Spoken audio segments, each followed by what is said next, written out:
Hello everyone, welcome to my channel. I am Neha Vedvan. तो जैसे कि हम अपना एग्जेक्टिव का टॉपिक तो हमारा चल ही रहा है, तो अब हमारा जो सेशन रहेगा ना वो वर्ड रूट प्लस ग्रामर का रहने वाला है। तो क्या करेंगे हम, पहले अपनी वर्ड रूट एक दो वर्ड रूट भी चैनल पे लेके आएंगे, क्योंकि क्या होता है वोकेबलरी भी ग्रामर के लिए बहुत ज़्यादा ज़रूरी है।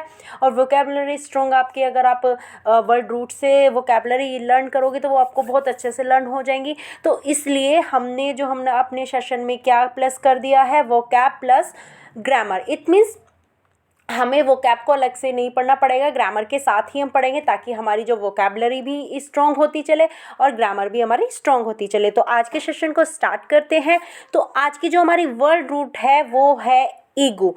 ईगो मीन्स क्या होता है, सेल्फ। ईगो मीन्स क्या होता है, सेल्फ। तो जब ये ईगो वर्ड जहाँ पे भी आपको नज़र आ जाए, वहाँ पे आपको समझ लेना है, वहाँ पे वो जो पर्सन है वो सिर्फ अपने बारे में सोचता है, ना कि किसी और के बारे में। ठीक है, तो यहाँ पे ईगो जहाँ भी जिस भी वर्ड में आ जाए तो आप समझ जाना ईगो आ रही है। ठीक है, सेल्फ। तो मी फर्स्ट, जब आप ये सेंस निकल के आती है, जिस भी पर्सन में ईगो होती है ना, उसके अंदर जो फीलिंग होती है, भावना होती है, वो होती है मी फर्स्ट, पहले मैं, बाकी सब बाद में। ठीक है, तो जब भी ये फीलिंग जिसके भी मन में अगर आ गई तो वहाँ उसके मन में जो ईगो की भावना जागृत हो जाती है ना। तो हम सारे वर्ड देख लेते हैं ईगो से बने हुए। देखो, ईगोइस्ट, ईगोटिस्ट, ये दोनों ही क्या है, नाउन है। ये दोनों ही क्या है, नाउन है। और दोनों का मतलब क्या होता है, स्वार्थी। तो स्वार्थी इट मीन्स स्वार्थ, अपने बारे में, है ना। स्वार्थी इट मीन्स जो अपने बारे में सोचता है, वो कौन होता है, ईगोइस्ट या ईगोटिस्ट। ठीक है, नेक्स्ट देख लेते हैं ईगोसेंट्रिक। सेंटर होता है केंद्र, एक तरह से अपने आप को ही सब कुछ जो केंद्र बना लेना, मतलब जो भी चीज़ उसके घूमती है वो उसी के इर्द गिर्द घूमती है ना। तो वो ईगोसेंट्रिक, अहंकारपूर्ण और आत्म केंद्रिक, यहाँ पे ये एडजेक्टिव का काम करेगा और यहाँ पे ये नाउन का काम करेगा। ठीक है, देखते हैं सेंटेंस में, देखेंगे हम सभी। नेक्स्ट देख लेते हैं ईगो मैनिक। मैनिक क्या होता है, देखो ईगो तो मैं ऑलरेडी बता चुकी हूँ, सेल्फ। और मैनिक एक तरह से हो जाता है पागलपन। जिसके अंदर ये वाली फीलिंग आ गई अपने बारे में, तो वो क्या होता है, वो अपने बारे में सोचने के लिए या जो कुछ वो करना चाहता है, चाहे उसे फर्क नहीं पड़ता कि वो मतलब जो दूसरों के, वो अपने बारे में सोचने के लिए वो दूसरों के लिए कितना बुरा कर सकता है।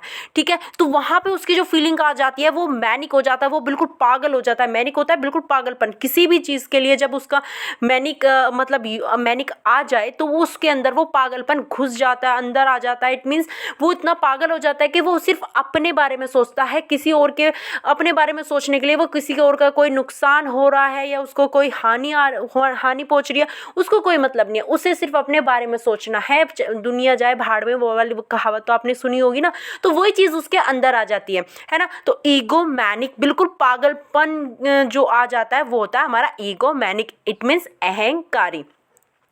तो ये फिर भी ठीक है, थोड़ा बहुत भाई ईगो सबके अंदर आती है कि मैं पहले, ये सभी के अंदर आती है, ये ठीक है। कोई ऐसा पर्सन नहीं है जो अपने बारे में नहीं सोचता, ये तो होता है हमारा, फिर भी ठीक ठाक है ना। ईगोइस्ट, स्वार्थी, हर कोई स्वार्थी होता है ना। ईगोसेंट्रिक, अहंकारपूर्ण, आत्म केंद्रित, वो अपने आप को ही ये थोड़ी सी इससे ज़्यादा स्टेज पे आ जाता है। ईगोइस्ट से ज़्यादा थोड़ी सी इसकी जो स्टेज है वो थोड़ी सी बढ़, जैसे कि आपने एडजेक्टिव होता है ना, पहले कम, फिर उससे थोड़ा ज़्यादा, फिर उससे सबसे ज़्यादा, है ना। तो वो वाली स्टेज इनके अंदर आ जाती है। ईगोमैनिक हो गया बिल्कुल, जो इनकी जो स्टेज है वो बिल्कुल क्रॉस कर जाए। इट मीन्स वो बिल्कुल उसके अपने बारे में सोचने के लिए बिल्कुल पागल हो जाए, सिर्फ जो कुछ है वो है, जो कुछ मतलब एक तरह से जो कुछ भी है उसी को करना है। और जो वो कर रहा है, चाहे वो गलत भी कर रहा है, उसको लगेगा कि वो सही कर रहा है और बाकी सब क्या कर रहे हैं, गलत कर रहे हैं। चाहे उससे दूसरों को क्या हानि पहुंच रही है, क्या नुकसान हो रहा है, उसे उससे कोई भी मतलब नहीं है। तो मी फर्स्ट जब फीलिंग आ जाए तो ईगो, ईगोइस्ट, ईगोटिस्ट, ईगोसेंट्रिक, ईगोमैनिक, अहंकारी। तो ये सभी, ईगोमैनिक क्या होता है, अहंकारी, नाउन की तरह यूज होगा। ये ईगोसेंट्रिक आपका नाउन की तरह भी यूज होगा और एडजेक्टिव की तरह भी यूज होने वाला है। तो आप सेंटेंस खुद से बनाया करो तो आपको बहुत अच्छे से वोकैबुलरी याद हो जाएगी। और ईगोइस्ट और ईगोटिस्ट तो हमारा नाउन ही है। तो बढ़ते हैं अपने सेशन पे। तो जैसे कि हम एडजेक्टिव पढ़ चुके थे, एडजेक्टिव क्या होती है, क्वालिटी। क्वालिटी किसकी क्वालिटी होती है ना। तो जब वो एडजेक्टिव क्या होते हैं, जब नाउन और प्रोनाउन की क्वालिटी बताते हैं वो होते हैं हमारे एडजेक्टिव, है ना। वो विशेषता बताते हैं वो हमारे एडजेक्टिव होते हैं। तो एडजेक्टिव क्या करता है, एडजेक्टिव नाउन और प्रोनाउन के बारे में बताता है कि उसकी क्वालिटी कैसी है ना। वो मतलब एक तरह से उन्हीं को ही मॉडिफाई करता है, एडजेक्टिव करता है, उनके बारे में बताता है, ठीक है। तो यहाँ पे हमारी जो फर्स्ट है हमारी एडजेक्टिव, वो कौन सी है, एडजेक्टिव ऑफ क्वालिटी। तो क्वालिटी क्या होती है, जब जो नाउन के बारे में क्या बताती है कि नाउन का रंग रूप कैसा है, आकार कैसा है, प्रकार कैसा है, या उसके अंदर गुण और दोष कैसे हैं। तो तब हमारे क्या यूज होता है, एडजेक्टिव ऑफ क्वालिटी का।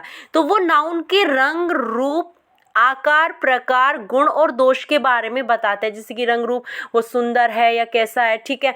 आकार कैसा है, उसका प्रकार, वो बुरा है या अच्छा है ना। तो वो ये एडजेक्टिव ऑफ क्वालिटी ही बताती है। तो जैसे कि देख लेते हैं वो व्यक्ति के बारे में क्या, जैसे कि व्यक्ति अच्छा है, पर्सन अच्छा है, या बैड है, बुरा है, या कोई चीज़ है, नाउन जो कि वो रेड कलर की है ना। तो नाउन के बारे में तो बता रहा है ना, टोल है, शॉर्ट है, ब्यूटीफुल है, या फिर लॉन्ग है। तो एक तरह से इनकी क्वालिटी एक्सेट्रा, है ना, बहुत सारे होते हैं हम ये हमारे। तो ठीक है, आपको समझ में क्वालिटी क्या होती है, जब पर्सन की या किसी नाउन की या प्रोनाउन की वो क्या बताते हैं, विशेषता बताते हैं। क्वालिटी क्या होती है, रंग रूप, आकार, प्रकार, गुण और दोष के बारे में जब वो बताए तो वो हमारी एडजेक्टिव ऑफ क्वालिटी होती है, ठीक है। तो आपको अच्छे से समझ आ गया होगा। तो इनके कुछ एग्जाम्पल्स देख लेते हैं। तो ये आपके सामने कुछ एग्जाम्पल्स हैं। He is a bad person, देखो he is a bad person. अब पर्सन कैसा है, बैड है। बैड हमारी क्या है, एडजेक्टिव, है ना। वो कैसा पर्सन है, बैड पर्सन है। पर्सन के बारे में उसके गुण बता रहे हैं कि वो कैसा पर्सन है, बैड पर्सन है। क्यों है, क्योंकि हमने थोड़ा सा और सेंटेंस बड़ा कर दिया, क्योंकि ही इज़ एन ईगोइस्ट। अब हमें ईगोइस्ट भी तो लेके आना था ना अपनी वर्ड रूट का जो हमने अभी पढ़ी थी। तो ईगोइस्ट यहाँ पे क्या है, एक नाउन की तरह काम कर रहा है, क्योंकि ही इज सब्जेक्ट और वर्ब, और उसके बाद क्या आता है, ऑब्जेक्ट, और ऑब्जेक्ट के प्लेस पे कौन होता है, हमारा नाउन होता है। तो ईगोइस्ट कौन है, जिसके बारे जो वो बैड पर्सन है वो ही तो ईगोइस्ट है, वो ही तो अहंकारी है। इसलिए मैं उसको पसंद नहीं करती भाई, जो वो अहंकारी, क्योंकि वो सिर्फ अपने बारे में सोचता है, वो किसी और के बारे में नहीं सोचता, वो सिर्फ पहले वो, बाद में कोई और। तो यहाँ पे कहना यही चाह रहा है कि he is a bad person because he is an egoist. Next देख लेते हैं, he is the most egocentric person I have ever met. अब यहाँ पे देखो ये किसकी तरह यूज हो रहा है, देखो he is most egocentric person.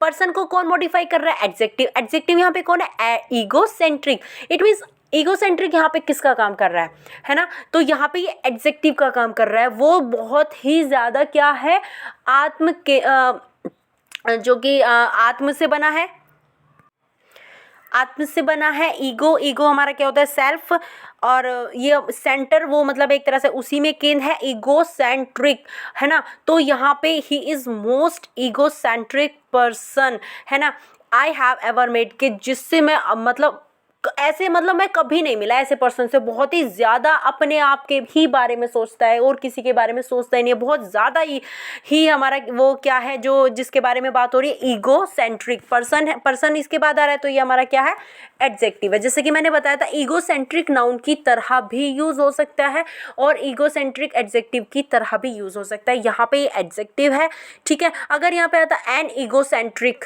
है ना, तो वहाँ पे वो क्या होता है, वहाँ पे नाउन की तरह यूज़ होता है ना। तो आपको अच्छे से समझ में आ गया होगा। Raman is a tall boy. अब देखो बात हो रही है बॉय की, लड़का, रमन कौन है, एक लड़का है, और वो कैसा लड़का है, वो लंबा लड़का है ना। तो उसकी किसकी बात हो रही है, आकार की बात हो रही है। यहाँ पे बॉय के आकार की बात हो रही है कि बॉय का आकार कैसा है, लंबा है, ठीक है। I write with an old pen. अब ये जो पेन है, पेन के बारे में बता रहा है कि वो जो पेन है वो पुराना है या नया है, तो वो ओल्ड पेन है। उसका गुण बता रहा है कि वो कैसा है, वो ओल्ड है ना। ही इज़ ए फुलिश स्टूडेंट। तो फूलिश, सॉरी, स्टूडेंट क्या है, हमारा नाउन, और नाउन को मॉडिफाई कौन करता है, एडजेक्टिव।